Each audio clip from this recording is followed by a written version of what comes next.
Hey guys, welcome back to our channel guys. আজকের এই ভিডিওতে আমি আপনাদের মাঝে দেখাবো যে আপনারা অনলাইনের মাধ্যমে কোনো অ্যাপ ছাড়া মাত্র 1 মিনিটের মধ্যে যে কোনো একটা লো কোয়ালিটির ইমেজকে আপনারা হাই কোয়ালিটি করে ফেলতে পারবেন। আরও ভালো করে বোঝাচ্ছি, আপনারা কোনো লো কোয়ালিটির ইমেজকে আপনারা এডিট করে খুব হাই কোয়ালিটির রূপ দিতে পারবেন।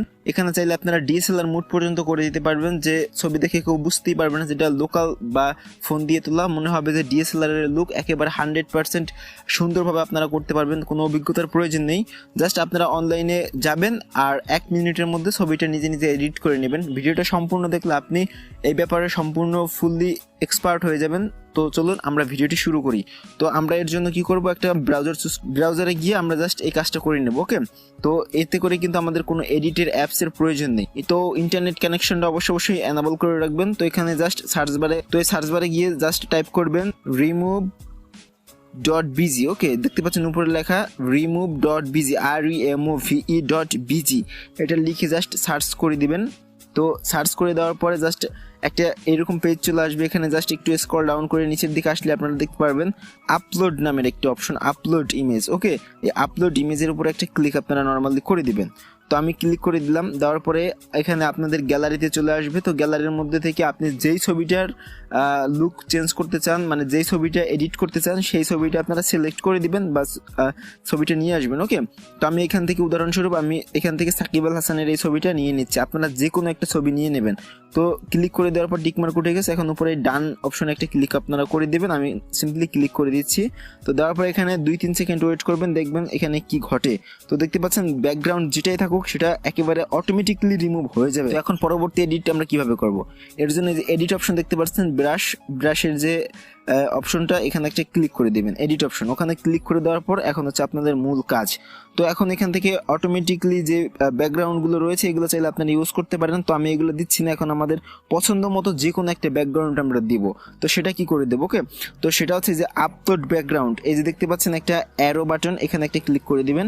আর চাইলে এইগুলো আপনারা ইউজ করতে পারেন, এক কালারের এগুলো দেখে ইউজ করতে পারেন, নো প্রবলেম। ওকে, তো আমি এখানে আপলোড ইমেজে ক্লিক করে দিচ্ছি। আমার মনের মতো করে আমি কাস্টমাইজ করে এটা ঠিকঠাক করব। এখান থেকে আমি একটা আমার গ্যালারির মধ্যে থেকে একটা ব্যাকগ্রাউন্ড দিয়ে দিতে চাচ্ছি। এখান থেকে যে কোনো একটা, এই যে দুইটা ব্যাকগ্রাউন্ড আমার রয়েছে এইচডি ব্যাকগ্রাউন্ড, এখান থেকে জাস্ট ফর এক্সাম্পল এই ব্যাকগ্রাউন্ডটা আমি নিয়ে নিচ্ছি। ওকে, তো নিয়ে নিলাম। তো তারপরে এখানে ডানে একটা ক্লিক করে দেবো।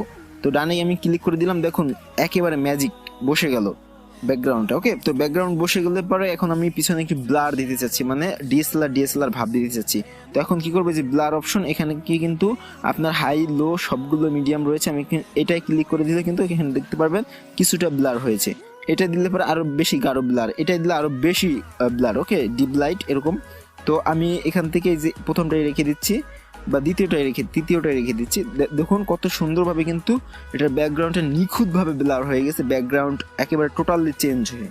ওকে, তো আপনি এরকম করে এই যে ইমেজটা আমি দিলাম, আপলোড করলাম, এই ইমেজটা আপনারা এখন কোথায় পাবেন সেটা আমি দেখাচ্ছি। জাস্ট এটা সেভ করে নিচ্ছি। আপনারা সেখান থেকে মনের মতো ব্যাকগ্রাউন্ড ডাউনলোড করতে পারবেন, এইচডি ব্যাকগ্রাউন্ড। ওকে, তো আমি এখন সেভ করার জন্য এই যে সেভ বাটনে ক্লিক করে দেবো। এই বাটনে ক্লিক করে দিলেই কিন্তু আমাদের এটা গ্যালারিতে চলে যাবে। ওকে, তো আমরা এই যে ডাউনলোড ইমেজ এই অপশনে একটা ক্লিক করে দিয়ে আমরা কিন্তু এটা ডাউনলোড করতে পারবো। ওকে, তো দেখতে পাচ্ছেন এখন ওপেন ফাইলে ক্লিক করলেই এটা কিন্তু আমাদের দেখাবে যে গ্যালারিতেই ডাউনলোড হয়ে গেছে। তাছাড়া আমি আপনাদের সুবিধার্থে আমি গ্যালারিতে গিয়েই দেখাচ্ছি। তো এই যে আমার গ্যালারিতে আমি চলে যাচ্ছি, ইমেজটা আমি দেখবো। ওকে, আপনাদের দেখিয়ে দেওয়ার জন্য জাস্ট চলে আসলাম। এখান থেকে আমি অ্যালবামে চলে আসলাম। এখান থেকে দেখতে পাচ্ছেন ইমেজটা কিন্তু আমার চলে আসছে। এই যে ইমেজটা চলে আসলো আমার গ্যালারিতে, টোটাল এডিট করে ইমেজটা। ওকে, তো এখন আমি দেখাবো যে ইমেজগুলো আপনারা কিভাবে ডাউনলোড করতে পারেন অনলাইন থেকে। তো ইমেজগুলো ডাউনলোড করার জন্য সেম আপনারা ব্রাউজারে চলে যাবেন। আমি ব্রাউজারে চলে যাচ্ছি। ব্রাউজার আসার পরে জাস্ট সার্চ বারে আপনারা জাস্ট টাইপ করে দিবেন স্ন্যাপসিড। ওকে, SNAPSEED, স্ন্যাপসিড এইচডি ব্যাকগ্রাউন্ড। ওকে, এটা লিখে আপনি জাস্ট সার্চ করে দিবেন। দেখতে পাচ্ছেন সাজেস্টে চলে আসছে স্ন্যাপসিড এইচডি ব্যাকগ্রাউন্ড। এটা লিখে আপনারা জাস্ট সার্চ করে দিবেন। দেওয়ার পরে কিন্তু আনলিমিটেড এইচডি ব্যাকগ্রাউন্ড আপনাদের মাঝে চলে আসবে। এখান থেকে যে ইমেজ আমরা যদি ক্লিক করে দেই তাহলে কিন্তু এখানে আনলিমিটেড ইমেজ চলে আসবে। এখান থেকে আপনি যে কোনো ইমেজ ইউজ করতে পারেন না। এখানে দেখতে পাচ্ছেন এই যে ইমেজগুলো অনেক সুন্দর সুন্দর ইমেজ, এগুলো ফুল এইচডি।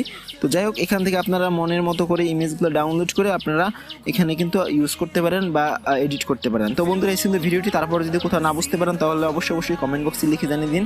তো ভিডিওটা ভালো লাগলে অবশ্যই লাইক দিয়ে দেবেন, চ্যানেলে নতুন হয়ে থাকলে সাবস্ক্রাইব করে পাশে থাকবেন। তো দেখা যাবে পরবর্তী ভিডিওতে, ততক্ষণ পর্যন্ত নিজে ভালো থাকবেন, অন্যদেরকে ভালো রাখবেন। ধন্যবাদ সকলকে।